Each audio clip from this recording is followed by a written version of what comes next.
Meninos, bom dia. Então, dando sequência às nossas aulas de semiologia, a nossa proposta hoje é discutir um pouco de punção venosa no cenário da prática, né? A gente já discutiu o contexto teórico, então hoje a gente vai discutir um pouco as questões da prática da realização da punção venosa. Então, para início, a gente precisa ter claramente qual é a indicação desse acesso venoso. Então, quando eu penso em um acesso venoso, eu preciso avaliar a rede venosa. Esta rede venosa é muito condizente com a idade do meu paciente. A escolha da rede venosa eu vou realizar de acordo com a indicação desse acesso.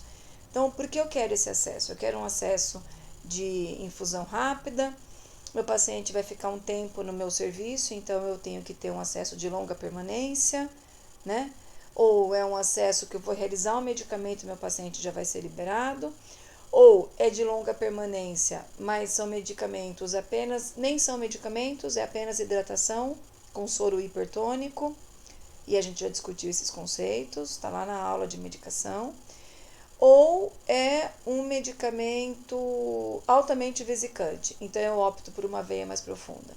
Então, essa avaliação vai ser muito condizente com a idade do meu paciente, lembrando dos extremos, criança e idoso. Sempre são extremos que a gente tem que avaliar com atenção. E a indicação do acesso, certo?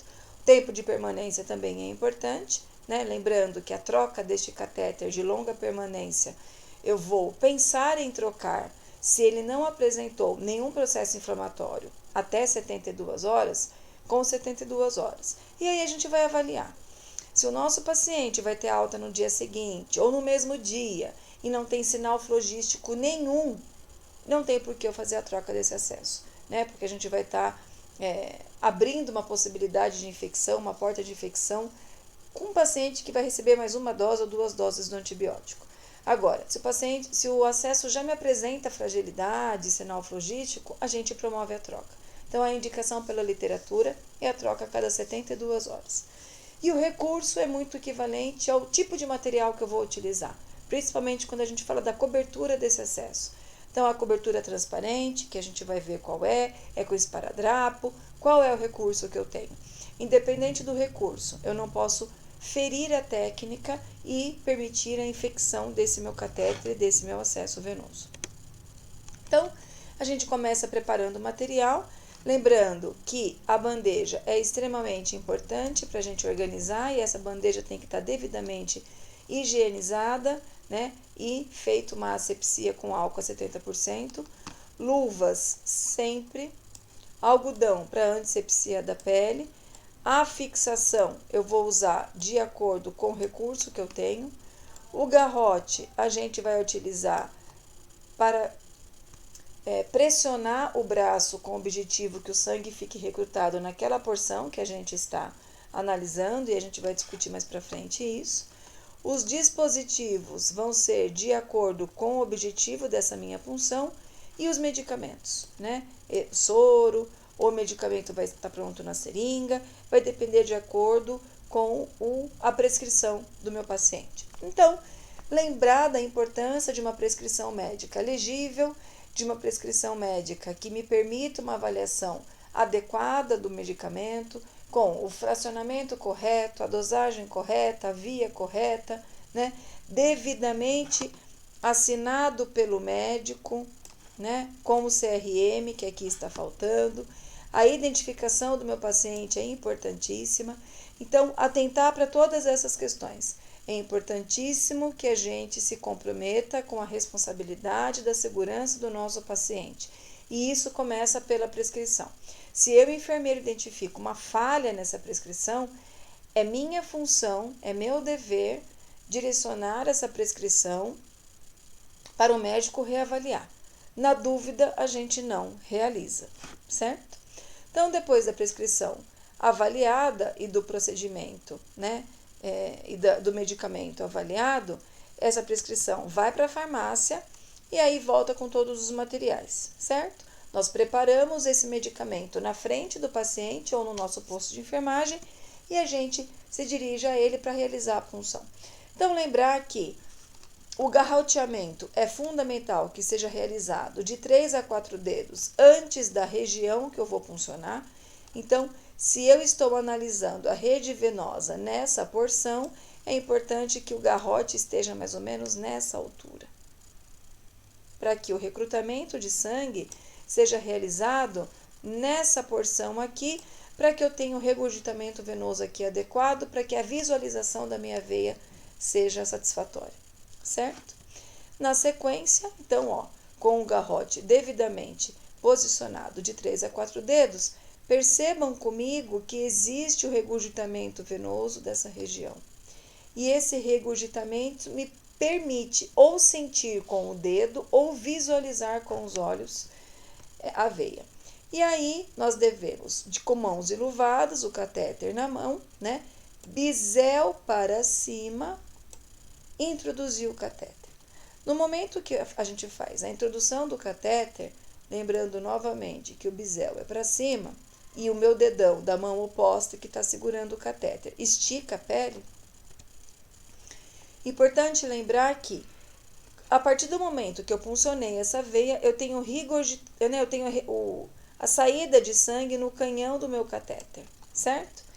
E aí, na sequência, é importante que eu faça uma leve pressão em cima do canhão do catéter, tire o garrote para que pare de refluir tanta quantidade de sangue. Então, eu tiro o garrote com a mão oposta que está segurando aqui, e aí eu conecto o meu equipo de soro ao dispositivo, certo? A partir do momento que eu conectei o meu equipo de soro, eu vou abrir o meu equipo para ver se a infusão está adequada. Não tenho sinal de extravasamento. Meu paciente não se queixa de dor, eu posso continuar a infusão. Importantíssimo que a gente avalie isso. O paciente queixou de dor, eu não tenho que falar dor é normal. Eu tenho que avaliar o porquê da dor do meu paciente, certo? Meu paciente não pode sentir dor, certo? E aí, na sequência, a gente vai fazer a fixação. A fixação é importante a gente entender que ela tem que ficar adequadamente posicionada no meu paciente, de maneira simétrica, para que não fique muito esparadrapo e que eu tenha gasto de material desnecessário. Aqui é um outro dispositivo de cobertura, então eu tenho uma cobertura anti-alérgica, né, ou anti-alergênica. Então eu coloco esta primeira e depois essa segunda só para fixar o meu equipo, certo? Também tenho essa apresentação, que é um curativo transparente, então a gente consegue localizar e visualizar o tempo todo o sítio de punção. E essa fixação me permite ter também um olhar para sinais flogísticos. Essa cobertura transparente eu não tenho necessidade de trocar uma vez ao dia. Diferente desta, eu tenho que trocar uma vez ao dia após o banho. Esta 3 vezes, de 3 em 3 dias, e essa também, com 72 horas, certo? A importância da gente identificar este acesso. Então, quais são os elementos importantes para a identificação? O meu nome, data, hora e o calibre do dispositivo que eu estou utilizando, certo? Desse dispositivo aqui.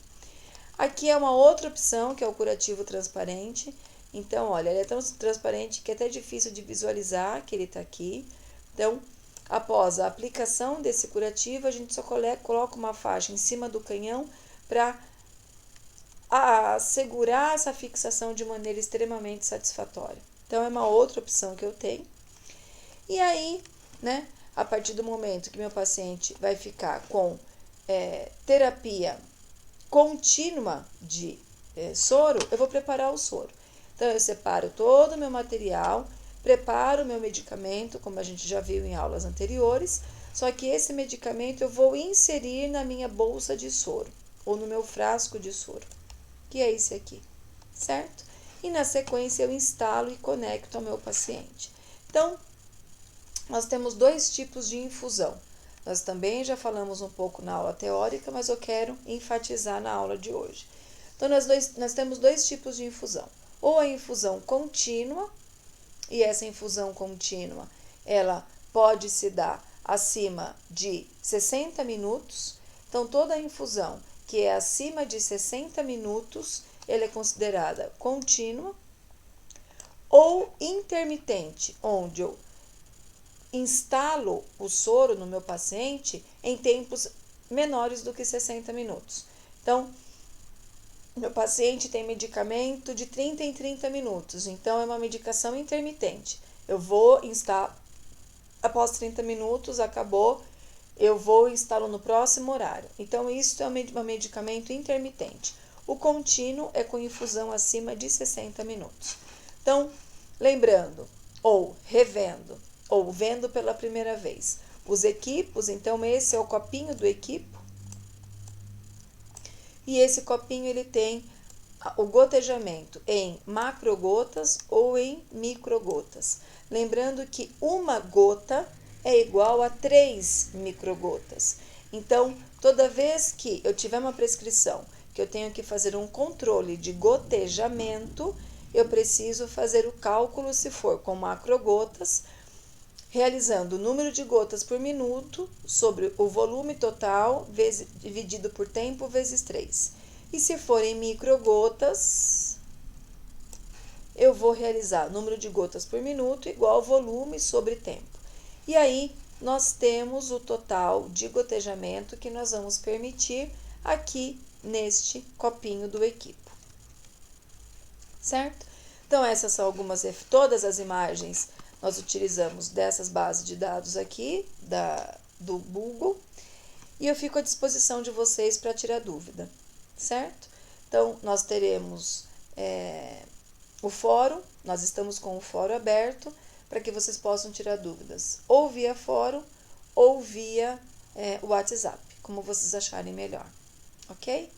Um bom estudo e até a próxima aula.